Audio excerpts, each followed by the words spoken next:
Welcome to my channel, Planning with Maserati. I'm going to be doing the daily scripture writing for March 5th, which is 2 Peter 1:4. So before I begin, welcome. Please subscribe, hit that post notification bell so you don't miss out on any new videos. Give it a big thumbs up, leave a comment, and share the video. That'd be greatly appreciated. So today is the 6th, so we're only one day away. I still need to upload these videos that I've been doing today, but let me tell you, I'm getting closer to being caught up. So, with that being said, for March, we are focused on resurrection. I got this plan by Susan L. Davis. If you go onto her blog, which is BLOG, because I think sometimes it sounds like vlog, but it's blog, and you will find her plans there. I'm not going to download them or anything to give to you because it's not my right to do that. If it was something that I've done, I will definitely do that. And in the future, I do want to do my own plans. I have done, following the devotional with the scripture writing plan together. But right now, I'm using this one because I do like it. And I set up the page, on my own. So scripture, observation, application, and prayer is soap study. There's all different kinds you could do. I think it's Acts. There's so many. There's so many ones you could do. You don't have to just do the soap study if you don't want to. There's so many other acronyms for, doing the, going with the word and losing my train of thought. But you know what I'm saying. Like, you can soap out the verses. So, read, write, pray, and reflect is what we should be doing, right? We should be reading, we should be writing, we should be praying, we should be reflecting. Now, I found a good couple that I wanted to share with you as well. I'm not going to, give it to anybody, but I want to share it with you. I'm going to start writing it out tonight, and then I'll share it tomorrow. There is some journaling prompts that I want to share with you, and then there is some prayers to start your reading. Like, when you're about to read the book, read the Bible, the good word, our Holy Grail. Right here, Holy Girl, not girl. Reading this book right here, the Bible. There's a good prayer to pray before you read, so you get the understanding. Like asking God, to help you read the Bible. Okay, Maserati needs to be quiet because every time she talks, it's like her brain is not thinking. All right, so 2 Peter 1:4. See? Almost forgot. Let's go to that page. And I do have it set up. I will start decorating the pages eventually with you. I'm just trying to catch up, and I think that's why I'm not doing it right now. But I do want to... Oh, it cannot be that time. It's almost Bible study.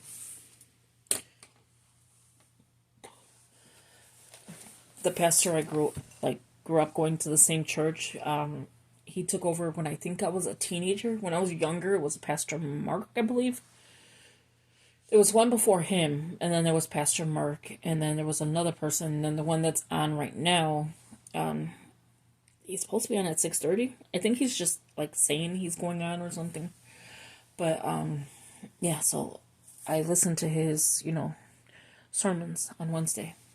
And then, he'll ask, do you want prayer? He's prayed for me. He's prayed for my whole family. He did my mom's funeral. So, he did my father's funeral. He did my father's baptism. He did my daughter's baptism. He didn't do mine. I don't know where I got baptized from. I think I got baptized at the same church. But there was another one. Before we moved into that community, we lived in another one. And I think I got baptized there as well. But I was 6 years old. I think I need to get baptized again. I want to be baptized every year. I know it sounds crazy, but yeah. So let's go ahead and read 2 Peter 1:4. And it says, and I didn't even turn to where I was going. Right here. So let me just underline it. I like to underline so I know where I'm at.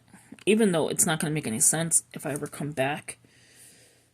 Because I don't write anymore, where the day that I wrote it, or the day that I read it.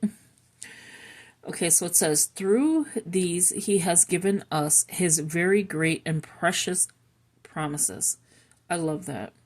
So that through them you may participate in the divine nature, having escaped the corruption in the world caused by evil desires. Now, if you're watching the president elections and stuff, you will see so much corruption right now going on. You will see, if you pay attention to Chicago, Illinois, and the politics in Chicago, you will see so much corruption. Like, it's ridiculous. But we're not going to get into that. But, like it's saying, let's read it again.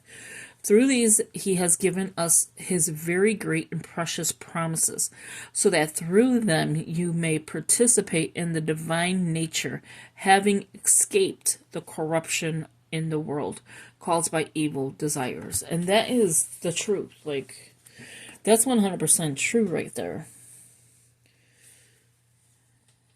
God is the only way. Jesus is the only way, right? So the Lord, I should say, is the way. Because the world is not. The world is going to steer you wrong. The world is going to be like, come to me. I'm going to do good things. And then when they get into this office, and I'm not talking about just politics, I'm just saying in general, they're like, come to me. I'm going to do these great things. And they're the opposite of what they're preaching, right? So they're on these podiums saying, hey, you know, I'm going to give you this, this, this, and a third. And in reality, they're charging you higher taxes. They're doing this. Well, I guess it is politics that I'm saying it about. But still, it's crazy. It's crazy to believe the corruption in this world. And it starts with the government. And then it starts with the people. And then all the killings and all the... That's why we need to read this. Through these he has given us his very great and precious promises. There is no one else that's going to give us that. There's nobody else besides him. He is the one. I will not follow I'll follow the law as best as I can, you know, in what I'm given. But I am not, and I mean not, going to follow a politician that's going to take me down a road that I'm going to be messed up. I hope that makes sense. Like, I'm going to follow this book, and I'm going to try to do my best to follow this book. Even though I may not read it every night, or read it every day, or pray every day, or pray every night, I'm still going to follow the Lord. I'm still going to be who I am. I'm not going to go because someone told me they're going to give me this, that, and a third, and then when they get in office, it's the opposite of what they just told you. I have 2 grandkids that's growing up right now. One just turned 3 years old. One is about to turn 1 in a couple weeks. And let me tell you, if right now there's corruption, and there's corruption, I mean, this world is just, regardless, it's corrupted. It's seriously corrupted. I have a 3-year-old and almost a 1-year-old now as grandkids. 2 grandsons into this world. And to see that this is a corrupted world, what is going to happen when they go to school?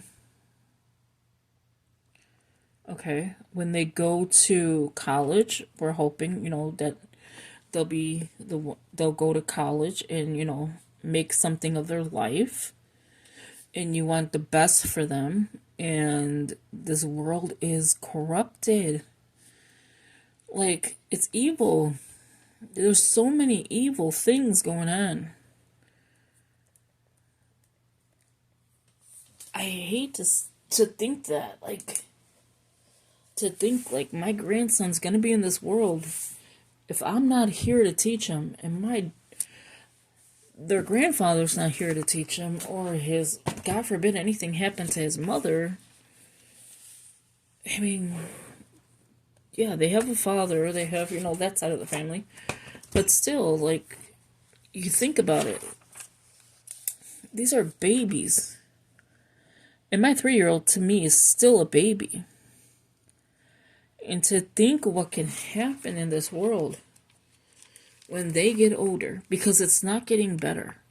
The prices are going up. So a loaf of bread right now is like what, four something to get a healthy loaf of bread.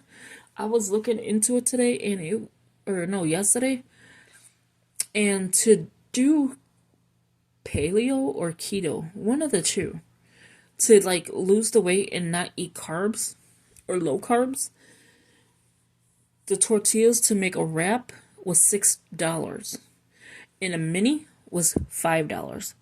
Like, I might as well pay the extra dollar and get a little bigger wrap, right? I might as well get the bigger tortilla.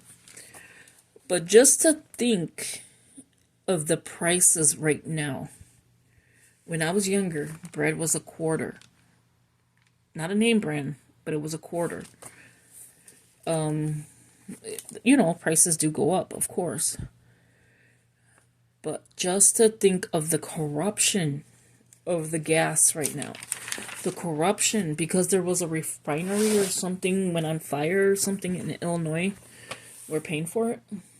I mean, I get it. This world is what it is. But to think of two babies, and I don't know if you have grandkids or if you have kids, how your situations are in like your towns and things like that. There's these neighborhoods, it's called Western Spring and Countryside. They pay some extremely amount of taxes.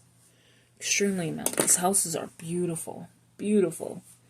Nothing like Chicago. Like, nothing like the city. These are suburban houses, okay? So, suburban families, suburban houses. Just to give you a little insight of it. And more Western Springs, Hinsdale. Why are there streets? Okay, you're paying property taxes, okay? This is just to give you a little insight of what I'm talking about. You're paying property taxes. But why are your streets so bad? Like, everywhere you hit, you're hitting something on the street. Like, it's literally the streets are caving in. Now, in the past, you didn't really hear too much about the streets being so bad. Like, as you're a kid, you go down the street, you're not looking at all those cracks and everything like that. But they're there, but you're living in the city. Now, the city has taxes as well, too. But I don't think as much as the suburban people do. And let me tell you, these homes, $1 million. And their streets look like they came from, I don't know what to say. Let's just say if we crumbled a piece of paper, they're bad. And the homes are beautiful, built from the ground up. These people are building these houses, putting extensions on their houses, and they're paying the property taxes. And I say, don't pay them. If that whole town stops paying them and demands, get me better streets, because they're now posting on Facebook how bad their streets are. There's so many potholes, and, I get the trucks that pass by, they're heavy and all that. But if you're tearing up a street and it doesn't look any better than what you tore it up to be, and I mean, you just tore up that street a week ago, and that next day that street looks like that, there's something wrong.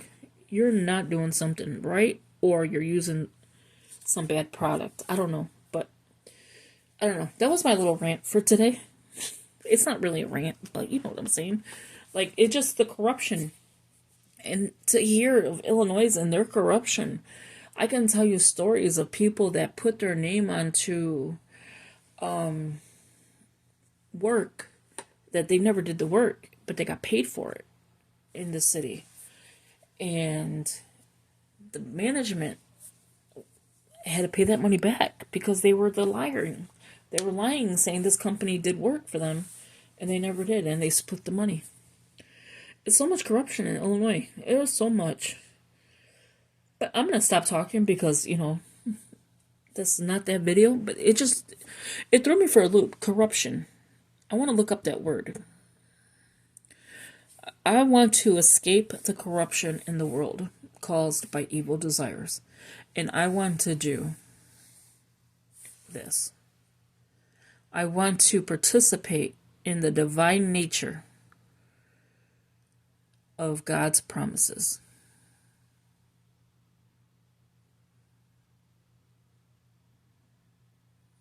Yes.